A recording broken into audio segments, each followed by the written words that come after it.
Good day, this is Bruce of Tech, and we're here to review another exciting watch, the Asus Vivo Watch BP HC-A04. Actually, this is one of its kind. This is second of its kind. This is actually equivalent to the Omron BP scanner, where you can record your BP on the go by placing your index finger on the silver sensor on top of the BP watch. So, to give you a brief background, this runs on Android or iOS. You just need to download the app on the Apple Store or Android Play Store.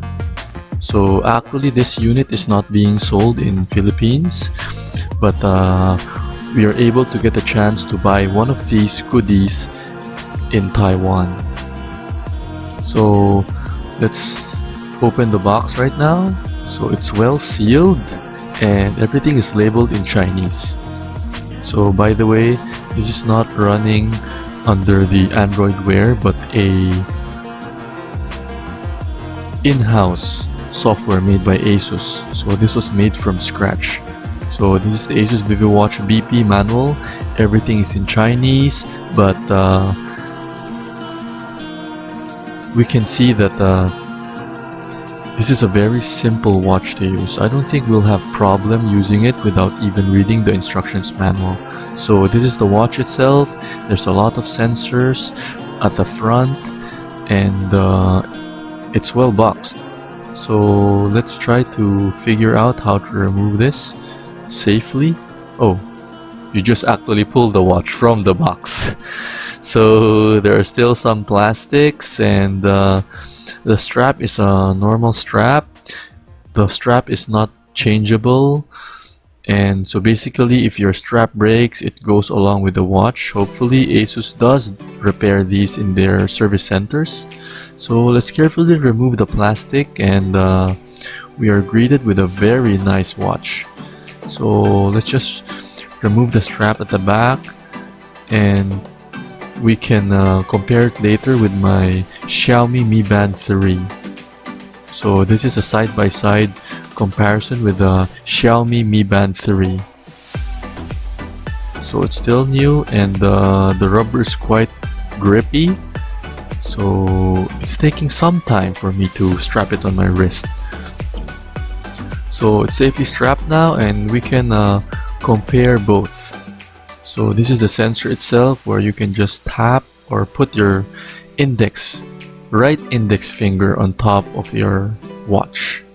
So looking through the rest of the box, there's nothing much to see. This is the charging cable. It's a micro B cable, and this is the dock where you need to plug your micro B to the dock, and then you can charge your watch by docking it on the dock. So it's also well sealed, so it looks like a big charger, but actually it's not. So let's just unseal this beast and check it. So basically this is a proprietary charger made by Asus, but the good thing about this is that at the rear port is a micro B. Unfortunately, it's not a type C type. The micro B is still a very popular slot. So basically what you can do is just dock the watch onto the dock itself. So the button is on top and the connector at the bottom. So it's actually tight when you dock it. So accidental drops or accidentally removing the watch itself is not possible.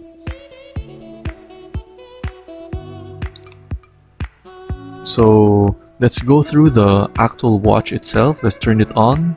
So this is the first time we're turning on the unit. So we can see that there's LCD display, and this watch is said to have a 30 days battery life. And actually we've already tested this watch, and it actually survives around 1 to 2 weeks of usage. So there's a hard time. My A6500 is focusing on the watch itself, but basically it's a touch base. So we can see here, after pressing the English setting OK, So it's capacitive touchscreen. It will ask what type or where would you like to position your hand. So I'm left-handed, let's put it on left hand. I'm male, put it on male. And you can put your height. I think my height is around 180. I'm 5'11 tall, so let's put it at 178 because I'm 5'11. So we can see other settings here. So this is actually the time. So we're just setting the time to the correct time right now. And then other settings, you can just browse through it easily. So I just adjusted the time in a 12-hour format. It's 9:39 p.m. right now, so we're adjusting it to the correct time itself.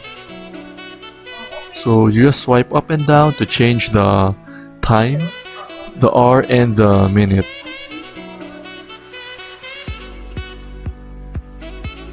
So you can't actually put numbers on it, but you can only slide it up and down. So let's finish the setup and let's go through the other settings. So this is actually the year, so we just put it on year 2019, and we just need to swipe it up and down. And right now, let's just set it on the correct date. We got this quite early. Let's set it January 3, and we're done with the setting. So this is the watch itself, and you can actually set the face. So by pressing the button on the right side, it brings you to the front menu. And again, if you would see, by pressing it, or by pressing or checking your BP without putting it on your wrist would actually do nothing. So let's go through the menus. So I'm here in the watch setting. So I swiped it and put my index finger on the sensor. If you would notice, there's no correct or checking sign coming out. It's because that you need to place this device on your wrist and placing your right index finger on the watch. So it needs to sense both your left hand and your right index finger. And if you're right-handed, it will be checking your BP via your right hand and left index finger. So we can see that the reading is going nowhere because you actually need to put it on your wrist itself. So the sign comes out wherein you want to refresh or exit. So let's exit so that we can check the other parts of the unit. So that's a BP testing. You can see your heart rate, and here's the settings menu. So you can check what you want to see. There's messages. You can put your exercise mode, the setting. You just need to swipe it up and down. You can see the brightness. So let's adjust it to the maximum brightness so that our camera can see it clearly. So you can adjust the time, which we already did. You can also adjust the profile, and you can also readjust again where you want to put the watch itself. So we can put a different watch face. So these are the type of watch face available as of the moment upon opening the box itself. So basically, the importance of this watch is being able to see your pedometer or step counter, your sleep quality, your messages and notifications. But on top of that, the most important one that we can see here is the BP function of this watch. So basically, it can actually check your quality or your current state or your stress level index at so what Asus calls it. So I'm just browsing through the other systems so we can see what are the other menus that we have in this Vivo Watch BP. So I think we browsed through basically it. So double tapping the screen itself doesn't actually do anything, so you can either swipe it left, right, up or down. So let's wear the watch again so that we can check the BP system of Asus. And actually we've checked it with Omron, it's actually quite accurate, but it would be recommended that you calibrate it on first time of use. So let's now check the BP function. So you just go to the BP, do nothing, and you gently press. So I'm actually a first timer in this part. You don't need to press it that hard, but you just need to press your finger lightly on top. So right now I'm pressing it hard, so you can see that the measure icon gears toward to the left. It means it's not measuring your BP accurately.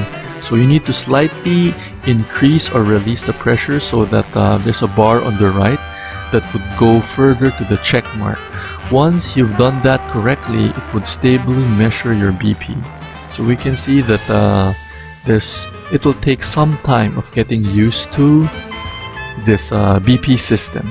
So let's redo the BP again later on. So again, let's run through the BP test. I've done it a couple of times. So you just need to place your right index finger and place it on top. So once you've mastered pressing the finger on the correct amount of pressure, you would see that the check sign towards the right, and there's a meter icon below. Once it fully hits the whole bar, we can see our BP correctly. So right now my BP is 78, my heart rate is 78, 120/74, and my stress level index is 76.